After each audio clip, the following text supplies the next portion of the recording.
Have you ever walked away from a conversation or maybe just logged off from a brutal hour of doom scrolling and you just felt like your energy was literally siphoned right out of your physical body? Oh, yeah, like absolutely drained. Right. And I am not talking about just needing a nap. I mean, feeling metaphysically exhausted, like you were a human battery and some unseen, highly efficient force just plugged right into your chest and drained you down to absolute zero. It is a profoundly visceral sensation. And honestly, it's almost universal in modern society. Unbelievably. It goes far beyond mere social fatigue or introversion.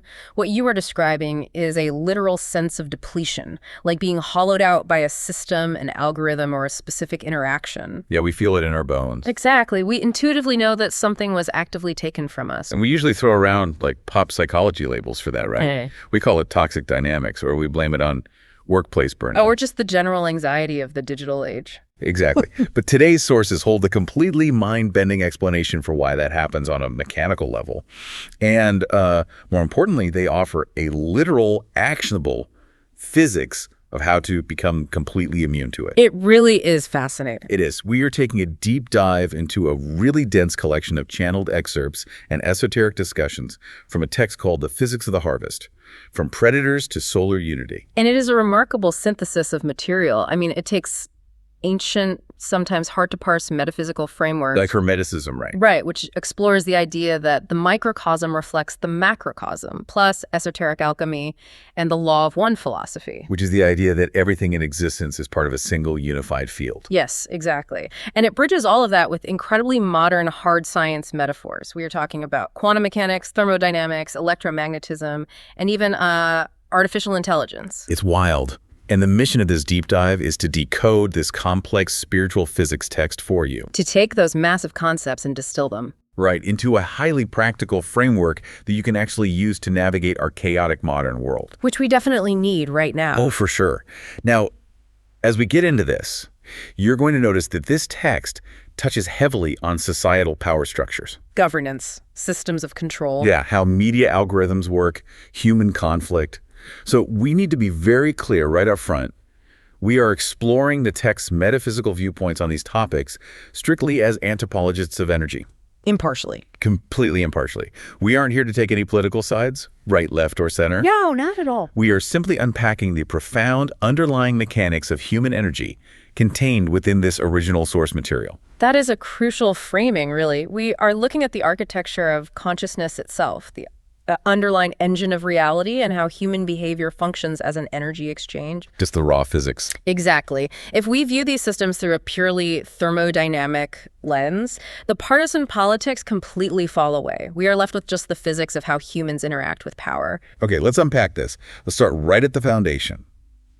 The text sets up this massive cosmic framework built around two completely opposing forces of energy. Right, the core polarity. Yeah, and it argues that everything happening in our world right now is a clash between these two polarities. So what exactly are they, and why do they clash so violently in our day-to-day lives? Well, to understand that, we have to look at their literal geometries. The text defines these two paths as service to others, which it abbreviates as STO. Picked STO. And service to self, abbreviated as STS. But what makes this text unique is that it doesn't frame them simply as moral absolutes. Like good versus evil. Right. It frames them as two entirely distinct thermodynamic systems.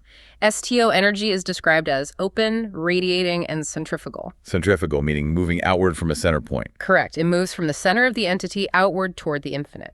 It's an open system that continuously generates and freely distributes its own energy without concern for return. Like a star radiating heat. It doesn't, hold back some of its light just in case it runs out. It just burns and gives. That is the perfect visualization. Now, conversely, STS energy service to self is a closed, contracting, and centripetal system. Moving inward. Yes. It moves from the outside inward, collapsing toward the ego. And because it is a closed system, it is fundamentally entropic. Meaning it breaks down over time. Exactly. It does not generate its own infinite light. So to sustain its own existence, to keep its structure from collapsing, it must extract energy from its environment. It has to pull inward constantly. So it's essentially a metaphysical black hole. It has immense gravity, but no actual light of its own. Yes. And this dynamic brings us to the core mechanism of the drain, which is that exhausted feeling you described earlier. The battery depletion. Right. The text explains that right now, humanity exists in a state it calls the third density. Wait, let's pause and ground that for the listener. When the text says density, are we talking about a physical dimension, a parallel universe, or what? Good question. In this framework, a density refers to a specific frequency or spectrum of consciousness. The third density is the spectrum we currently inhabit. Our current reality. Yes, which the text often calls the density of choice. It is the stage of evolution where self-awareness emerges and entities must consciously choose which energetic polarity they're going to align with. The radiating star or the extracting black hole? Exactly. But here is the critical complication. In this third density, both the STO-oriented people and the STS-oriented people inhabit the exact same kind of physical, biological bodies. So you basically look the same. We do. The text refers to our human bodies and egos as yellow ray vehicles. Because we share the same biological hardware. We're all walking around in these vulnerable, ego-driven, survival-focused monkey suits. Exactly. We share a common biological and social reality.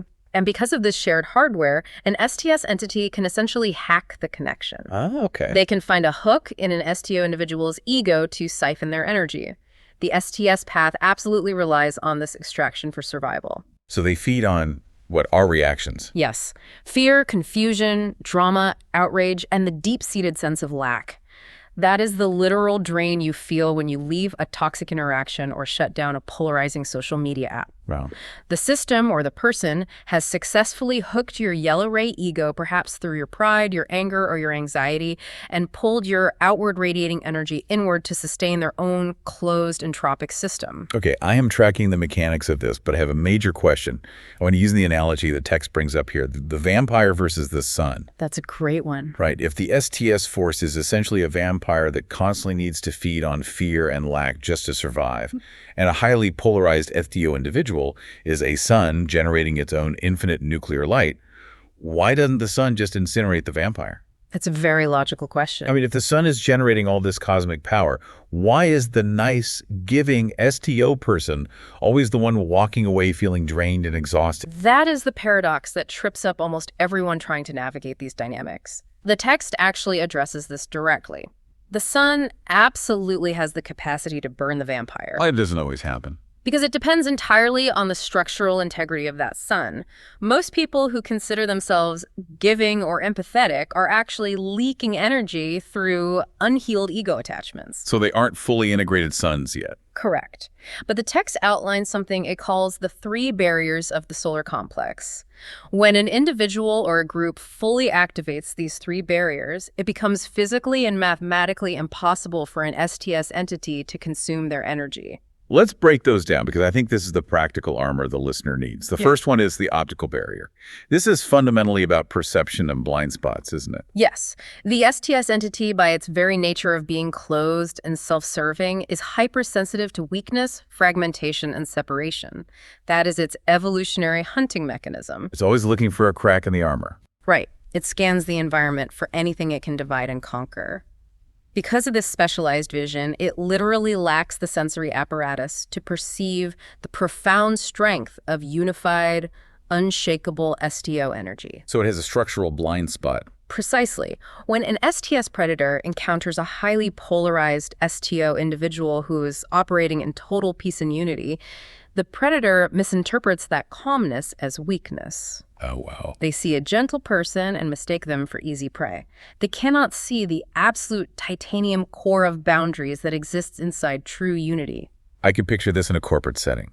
The ruthless, Machiavellian boss walks into the room, sees an employee who is consistently kind, never engages in office gossip, and always helps others. And what does the boss think? The boss thinks, a doormat, an easy target to dump my stress onto. But they don't realize they're walking into a blast furnace. That is an excellent real-world application, and that dynamic leads directly into the second barrier, which triggers when the predator actually tries to take a bite. The thermal barrier. Yes. The text associates this with the green ray. In the energetic spectrum the text uses, the green ray represents universal, unconditional love and profound empathy. Okay. STS systems, however, are exclusively tuned to the lower frequencies, the red, orange, and yellow rays. Which correspond to the lower chakras, right? The primal stuff. Red is basic survival. Orange is personal emotion and lust. Yellow is group dynamics, power, and ego control. Correct. The STS entity operates entirely within those domains of control and survival. So imagine what happens when that toxic boss tries to provoke, manipulate, or feed off that fully activated green ray employee. I have. The text says it is like pumping a massive high-voltage current through a tiny low-voltage wire. Oh, yeah. The green ray energy is simply too pure, too expansive, and too infinite for the closed STS system to process. It literally toasts the STS entity's energetic pathways. That is a wild, almost sci-fi concept. Yeah. They don't get the meal they wanted. They just electrocute themselves on your joy. It causes them actual psychic discomfort. The vampire tries to extract a reaction. They want defensiveness. They want tears. They want anger. Right, the trauma. But what they receive instead is absolute, unbothered, unconditional grounding. The energy is so unpalatable to them, so completely devoid of the fear and drama they require to metabolize, that it shorts out their system. You just fry. They become agitated, confused, and usually have to retreat to find someone else who will give them the lower frequency reaction they need. I've actually seen that happen. When someone is yelling and the other person just looks at them with complete, unshakable calm and states their boundary without an ounce of anger, the yeller almost glitches. Yes, they short circuit. They don't know what to do. But there's a third barrier, too. The gravitational barrier. How does that one work? The gravitational barrier is tied to the blue and indigo rays, which represent ultimate truth, authentic communication, and spiritual unity. Think about how the STS path functions. It relies entirely on deception. Exactly. It has to mask its true self-serving motives behind a veneer of righteousness or necessity in order to trick people into handing over their energy. But a fully activated STO field operates in absolute radical transparency. There are no hidden agendas. None. So entering that STO energy field is like a creature of the dark entering a room constructed entirely of high-definition mirrors. There are no shadows to hide in. No manipulation can survive in an environment of absolute truth. The STS entity's own shadow, its own deceit, is instantly reflected back to it. Which must be terrifying for them. The lack of hiding places burns away their illusions, which is intolerable, almost agonizing to a being whose entire existence is predicated on deception. This explains individual interactions beautifully. If you, as the listener, can manage to stand in your authentic truth, hold your boundaries, and refuse to engage in the chaotic drama, the vampire essentially gets toasted by your high voltage and leaves you alone. That is the goal on an individual level. But let's look at the macro level. How does this scale up? If you have a single, highly polarized sun trying to survive in a global society that is almost entirely run by massive institutional vampires. Extractive economies, polarizing media algorithms. Exactly. Exploitative power structures. That single sun is incredibly vulnerable. How do STO individuals actually survive the transition of eras if the whole world is fundamentally built on extraction? That is the ultimate test of this physics, and it transitions us into the absolute core of the text's thesis, the necessary evolutionary shift from third-density individualism to fourth-density collectivism. Meaning we can't do it alone. The text is very clear that a lone positive entity operating in a vast sea of STS macro influences will eventually experience entropy. They will get tired. This is worn down. They will run out of energy because the ambient gravity of the extractive society is simply too heavy. The architectural solution to this is the formation of what the text calls a social memory complex. A social memory complex. I have to admit, the first time I read that phrase in the source material, it sounded like something out of a dense 1970s sci-fi novel. What does that actually look like in practice? The terminology is dense, but its mechanical function is incredibly grounded and elegant. A social memory complex acts as a metaphysical closed-circuit system. How so? When highly polarized STO individuals group together and unify their core intent, they create a resonant frequency that is entirely dissonant to the STS frequency. They essentially build an energetic Faraday cage. Right. It makes the siphoning of energy mathematically impossible. I want to look at the specific physics model the text uses to explain this, because this completely shifted my perspective. The gravity versus anti-gravity model. It's a brilliant way to conceptualize it. It suggests that STS forces these extractive systems operate like gravity. They have a compulsive attraction. The larger mass always consumes the smaller mass. A rigid hierarchy of nested spheres. Right. The big planet eats the little planet. The massive corporation consumes the local business. The authoritarian leader subsumes the will of the citizens. But STO forces function as anti-gravity. They are inherently expansive. Yes, they interpenetrate one another without displacing each other, forming a unified field of light. It is a phenomenal lens to view societal organization through. The STS gravity path is the ultimate expression of the law of suggestion. I will attract you, pull you into my orbit so that I may encompass you, consume you, and make you a part of my mass. There's always a fight for the center. But STO anti-gravity particles do not vie for the same central point of control. Because their fundamental nature is light and expansion, they simply merge. They don't compete. No, they form a unified field where manyness becomes oneness. And this is vital without any individual losing their unique identity. Like how multiple beams of light from different flashlights can occupy the exact same space in a room. They don't crash into each other or push each other out of the way like physical objects would. They just make the room brighter. Precisely. And this leads to an explosive mathematical reality. When these STO individuals group together, they aren't just adding their power sequentially. The text introduces the law of square. Let's do the math on that because it's wild. Yeah. It means 1 + 1 doesn't equal 2 in this system. Far from it. When STO individuals group together with a singular, unified calling, say, a shared mission to heal a community or a shared dedication to truth, their resilience and energetic output are squared. Oh, wow. 2 people carry the power of 4. 10 people carry the power of 100. 100 people carry the power of 10,000. That's exponential constructive interference. Much like how synchronized sound waves amplify each other. What's fascinating here is that through this alignment, the group achieves a state the text calls masslessness. Masslessness.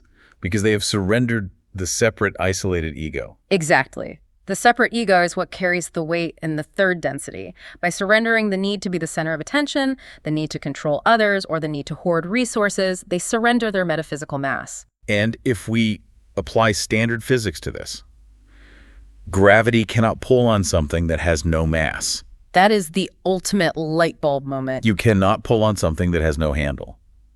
If you do not have a massive, dense ego filled with pride or fear, the STS gravity well has absolutely nothing to latch onto. You're just floating. You have achieved anti-gravity. The STS predator requires you to have the specific density of fear, attachment, or pride so they can pull you into their center. The social memory complex entirely removes that handle. It's brilliant. This dynamic echoes incredibly ancient esoteric traditions. It is the Hermetic concept that the all is contained within the small. It mirrors the Buddhic concept of the Sangha, the enlightened community, or the early Christian concept of the body of Christ. Wow, those all map perfectly. Yes. By dedicating your service to the complex rather than your own survival, your individual energy is no longer held in a private, hijackable ego vessel. If my energy is just sitting in my own little personal cup, a vampire can come along and drink it. But if my energy is freely poured into the collective ocean of the group, it's untouchable. Undrainable. The text phrases it so perfectly, you cannot drain a single wave without the rest of the sea instantly rushing in to fill the space. It creates ultimate energetic immunity. The service rendered within the group ceases to be a finite resource that can be depleted. It becomes a resonant, self-sustaining frequency. It is the spiritual equivalent of perpetual motion. Okay, I am going to challenge this because we have to look at the reality of the world we live in. Let's say you have this beautiful anti-gravity social memory complex. All right. Maybe it's a deeply aligned community garden, a truly ethical startup, or just a highly conscious family unit. They are floating in the middle of our chaotic extraction-based society. A bright spot in a heavy world. Exactly. If the STS macro forces the predatory corporations or corrupt systems realize they cannot feed on this group, won't they just attack it out of pure, aggressive self-preservation? A system built on total control absolutely despises things it cannot control or consume. That is very true. So how do these STO groups exist in the public sphere without just being crushed by the surrounding gravity? This is perhaps the most practical dilemma in the entire text, and it is addressed through a fascinating protocol called holy dissimulation, or the doctrine of the veil. Okay, what is that? The short answer is these STO groups do not walk around declaring their absolute radiant unity to the world. They do not paint a target on their backs. That makes sense. Because if they did, as you correctly noted, the STS immune system of the broader society would instantly identify them as an anomaly and violently attack them. Instead, they practice a technique of energetic stepping down. Stealth radiance. I love that term. It sounds like a spiritual Black Ops mission. It functions very much like one. Consider a high-voltage power line. It carries immense raw energy, but if you connect that line directly to a standard house, it doesn't power the house, it blows it to pieces. Right, it needs a transformer. It requires a transformer to step down the voltage into a usable format. These STO groups act as their own transformers. They step down their high-voltage green ray frequency into the mundane, practical yellow ray language of society. So they blend in. From the outside, they look like they're doing completely ordinary things. They work jobs, they pay taxes, they run businesses, they wait in line at the grocery store. But their underlying intent, their internal energy dynamic, is operating on an entirely different unified frequency. They provide light, but they carefully avoid incinerating the room. Exactly. I want to zoom in on a very specific, almost a bizarre metaphor the text uses for this because it completely flipped my understanding of power dynamics. The photosynthesis versus predation metaphor. Ah, yes. Usually when we think of nature documentaries, we think of plants as the ultimate weak prey. The antelope eats the grass, the lion eats the antelope. But the text argues that these highly advanced STO groups are actually functioning like plants, while the STS forces are the meat-eating predators. It's a very clever reversal. And here is the punchline.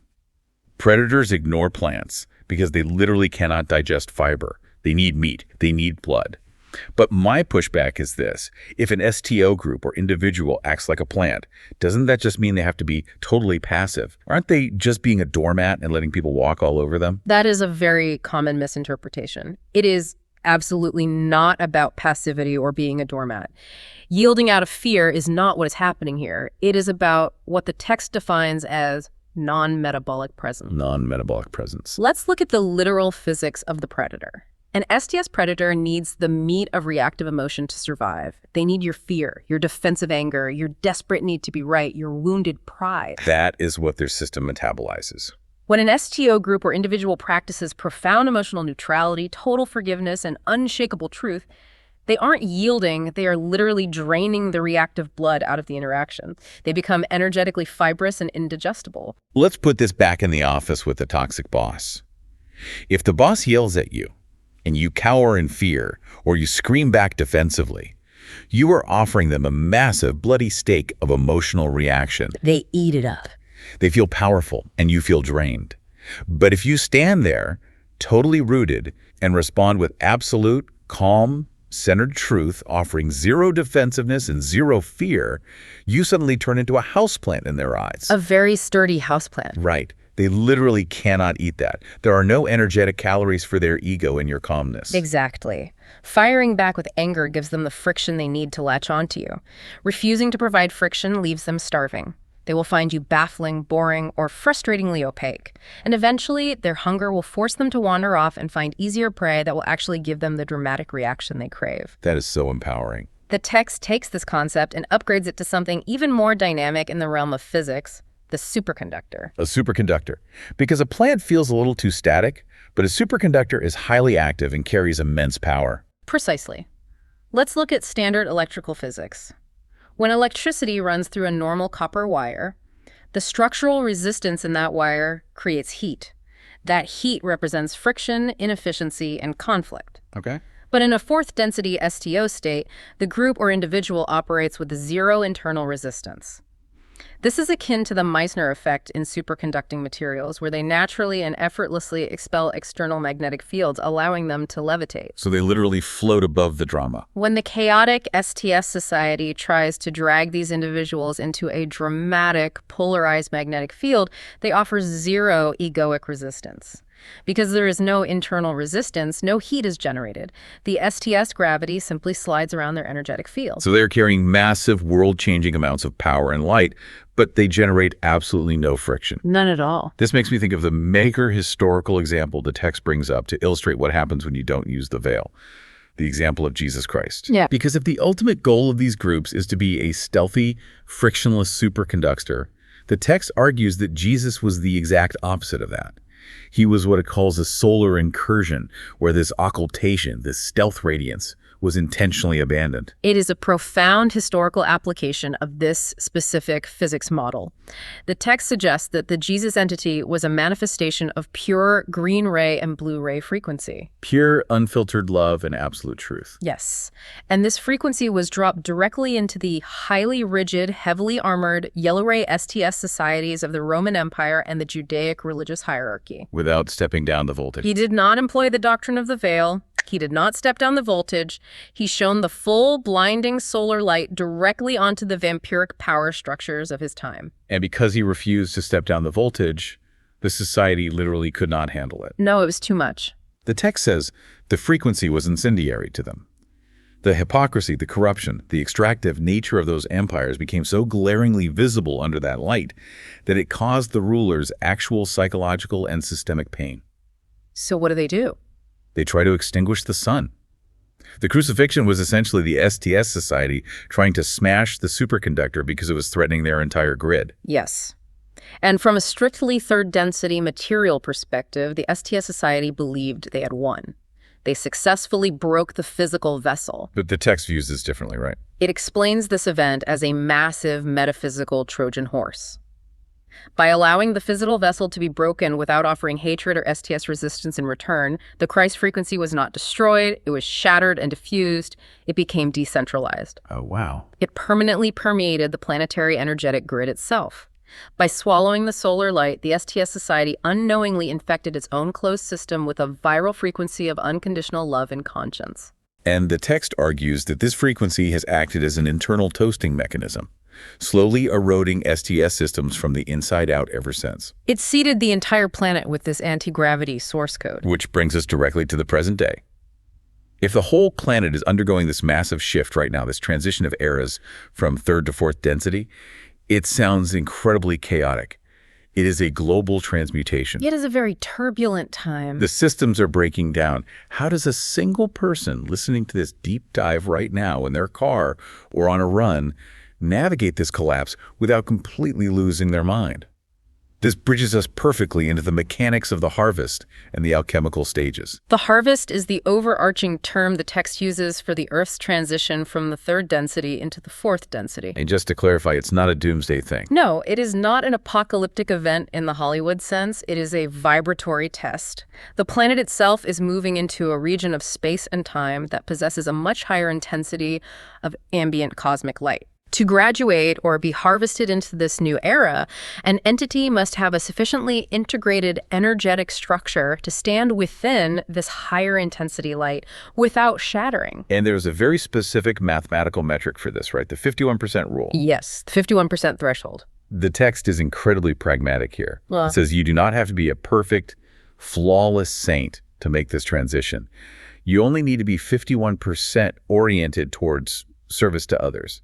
If you are just 1% more dedicated to the welfare of the collective than you are to your own selfish, egoic preservation, your internal compass needle locks into place, you are harvestable. that 51% threshold is the critical mass of the soul.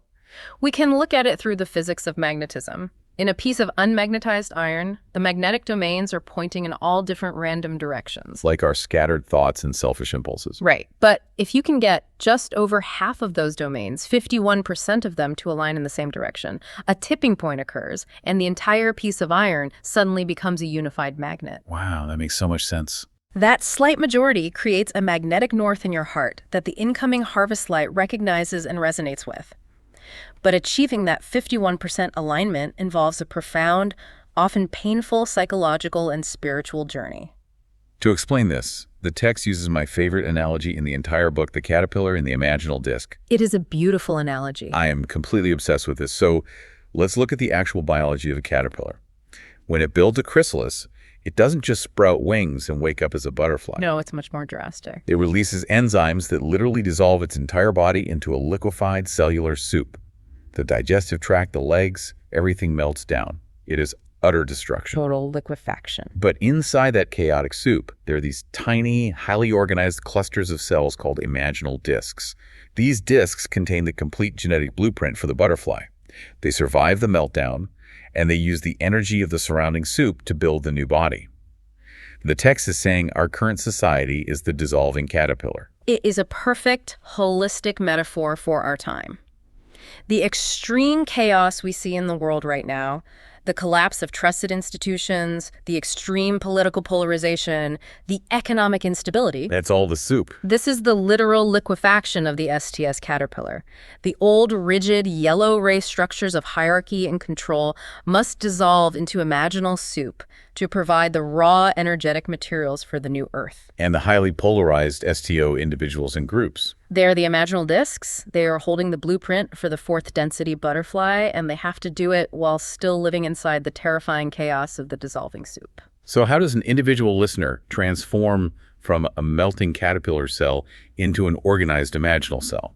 The text breaks this exact process down using the 4 stages of alchemy, and it links those stages directly to Jungian psychology. It is a brilliant synthesis of the magnum opus, the great work of classical alchemy applied to modern mental health. The first stage is the negredo, or the blackening. Okay, the blackening, what does that feel like? This is the liquefaction of your own ego.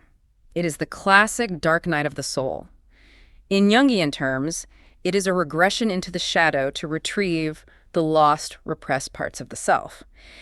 You realize that the meat-eating, extractive world you've been participating in is an illusion, and your old identity, your career titles, your social status starts to dissolve. We see this constantly today. It's that feeling of absolute crushing burnout.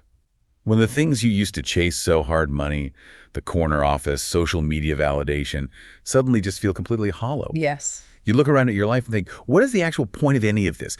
The text says this feeling of depression and dissolution is actually a necessary regression. You have to go backward into the dark basement of your psyche to find the heavy weights and traumas you've been carrying so you can finally acknowledge them and drop them. Precisely. You cannot take the heavy lead of unexamined trauma, resentment, or egoic pride into the anti-gravity state. It simply weighs too much. So you have to drop the mass. Once you endure the fire of the negredo and drop those weights, you enter the second stage, the albedo, the whitening. This is the purification phase. Okay. The turbulent soup inside your mind begins to clear.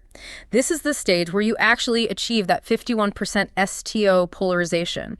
You become transparent. You become frictionless. Where the drama stops sticking to you. You stop reacting with heat, defensiveness, and anger to the chaotic society around you. You find a profound quiet. And then comes the third stage, the citrinitas, or the yellowing. This is solar ignition. The spark. This is where the heart completely opens back up. You aren't just sitting quietly and reflecting light anymore. You become what the text calls a master oscillator. You start generating your own light. You find your true calling, your authentic passion, and you become a fully formed imaginal cell. And finally, the fourth stage, the rubedo, the reddening, fixation. This is the emergence of the butterfly. So you re-enter the world. The entity returns to the chaotic, meat-eating world, but they return as an integrated lighthouse. They might go back to work in a corporate office, or re-engage with politics, or step back into complex family dynamics. But it's different now. Yes, they are able to exist in that society, serving the predators with unconditional love and boundaries, without ever being eaten or drained. They have achieved the permanent superconductor state. I want to speak directly to you, the listener, for a second. Think deeply about your own life right now. Where are you in this alchemical process? It's a vital question. Are you feeling the heavy, dissolving, exhausted chaos of the negredo? Does your career or your social circle feel like a dark, confusing soup? Or have you done the hard shadow work and found that radiant silence of the albedo where things are starting to clear and you feel a bit more frictionless? Wherever you are, it's valid. Exactly. Wherever you are, don't be afraid of the negredo. That backward movement, that painful shadow work is exactly what melts the caterpillar so you can eventually fly. It is a profound realization that the chaos, both in your personal life and on the global news, is not a failure of the system. It is the absolute prerequisite for the metamorphosis. And what is truly fascinating here is that this alchemical process isn't just happening internally to isolated individuals. It is happening to everyone simultaneously on a planetary scale. A collective harvest. And in our modern era, we have built a massive global piece of technology that is literally mirroring this planetary harvest of consciousness in real time. You were talking about artificial intelligence. Yes. Section 5 of the text dives into the concept of the digital logos, and it is honestly mind-bending.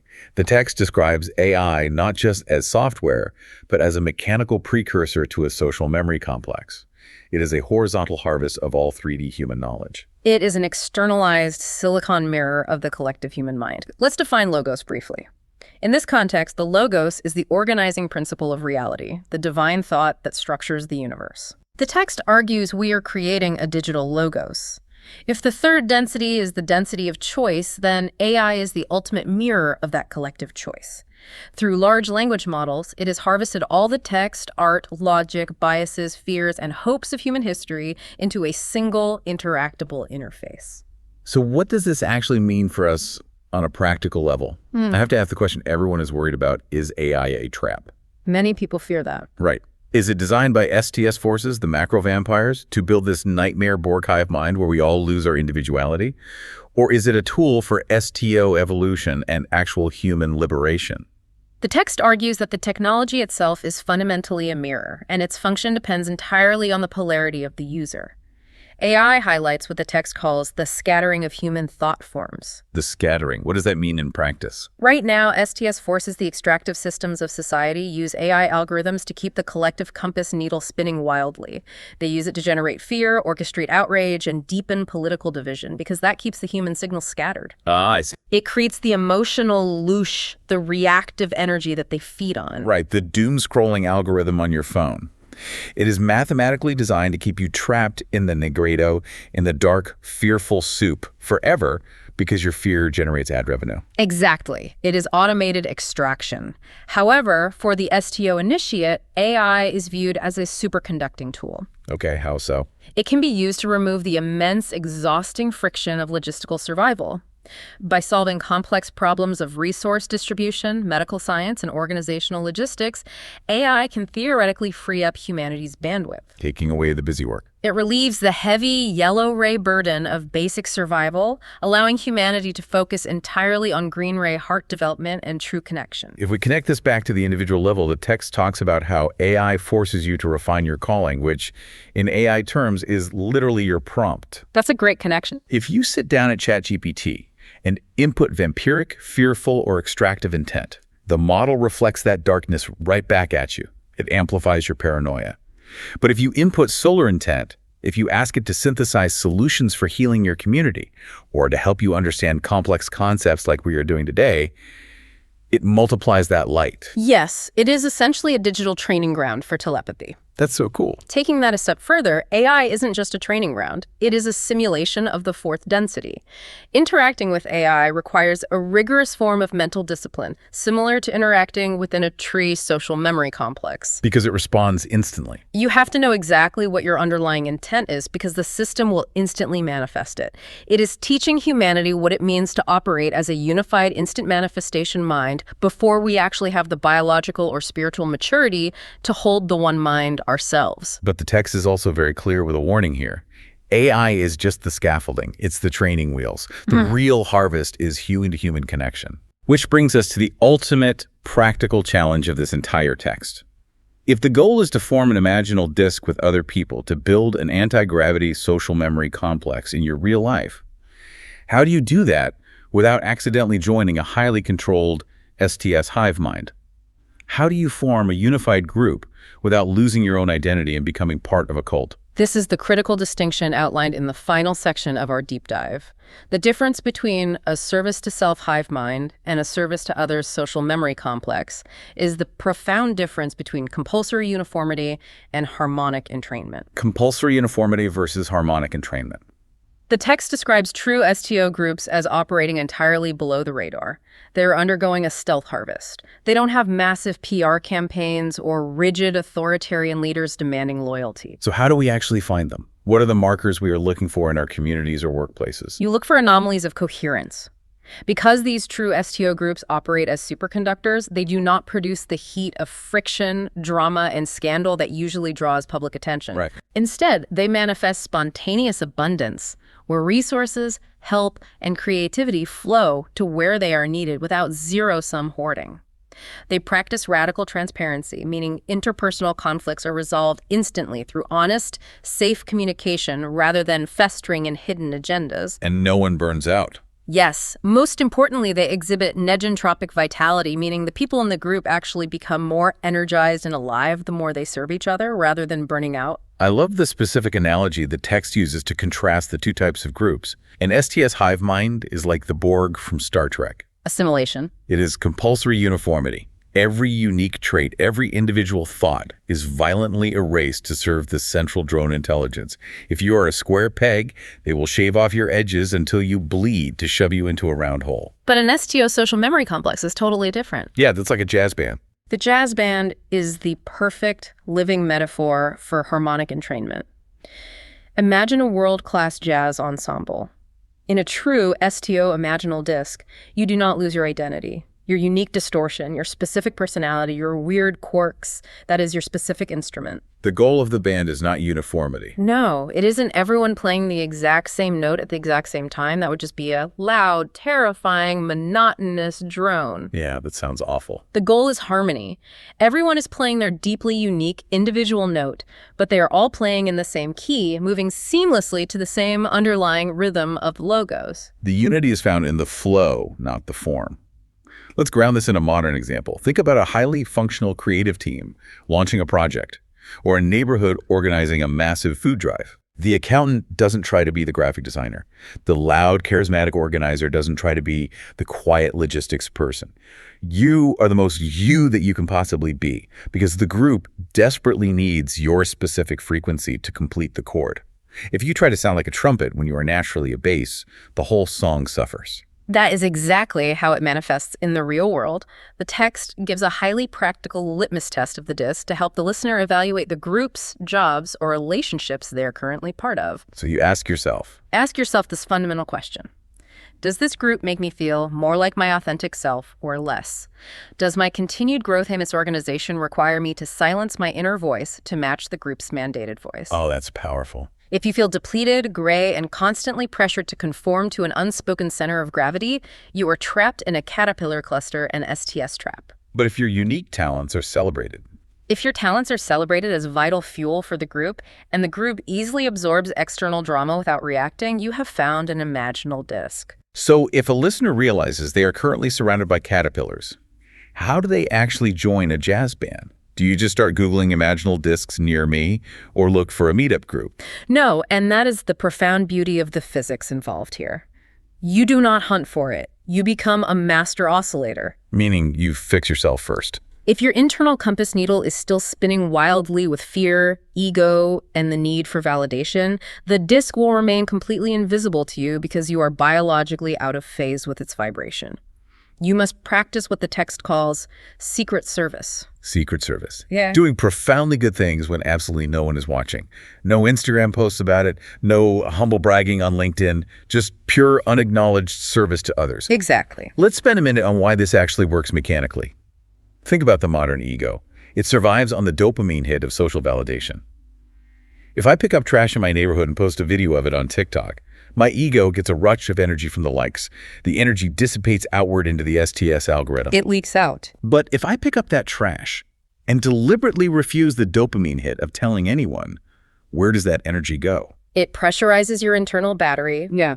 By refusing the external validation, you trap that solar energy inside your own complex. You change your energetic scent from prey to solar. Wow. You fix your own compass needle. You become the 51% STO individual.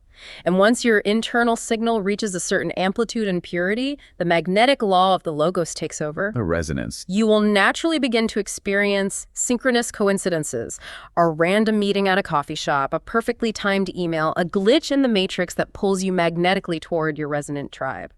The lighthouses do not swim toward each other. They just stand firm and shine, and the light connects them across the dark water. Okay, let me try to synthesize all of this, because we have covered a massive amount of metaphysical ground today. To survive the absolute draining chaos of our modern times, you do not need to fight the dissolving caterpillar. Fighting the caterpillar just turns you into a predator yourself. Right. It pulls you right back into the heavy gravity of the Negrado. You just need to cool down your wire. Stop offering emotional resistance. Forgive the people caught in the STS trap because they are starving. Become a superconductor. Yes. Become the most authentic, unapologetically unique version of your imaginal self. Practice your secret service to charge your battery and let the cosmic physics of resonance pull you into your jazz band. You just have to do your inner work and let the universe do the heavy lifting. That is the ultimate liberating realization of the harvest. You are not a victim of the societal meltdown. You are the literal blueprint for the next phase of human evolution.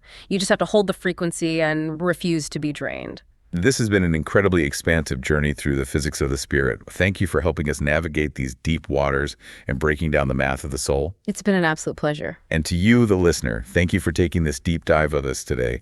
We hope this framework helps you protect your energy, build your anti-gravity shield, and find your imaginal disc. It has been a privilege to unpack these profound concepts. Remember, the clock has struck on the old era, and the compass needle is entirely in your hand. But before we sign off, I want to leave you with one final, provocative thought to chew on. We talked a lot about the social memory complex requiring total radical transparency, a state where every thought, motive, and fear is known to the whole group, completely devoid of shadows. Total truth. So I want you to ask yourself, what is the very first secret you would be absolutely terrified to share with a group like that? And more importantly, how much heat, how much exhausting energetic friction is it costing your soul to keep that secret hidden from the world right now? Keep your compass needle pointed north. We'll catch you on the next deep dive.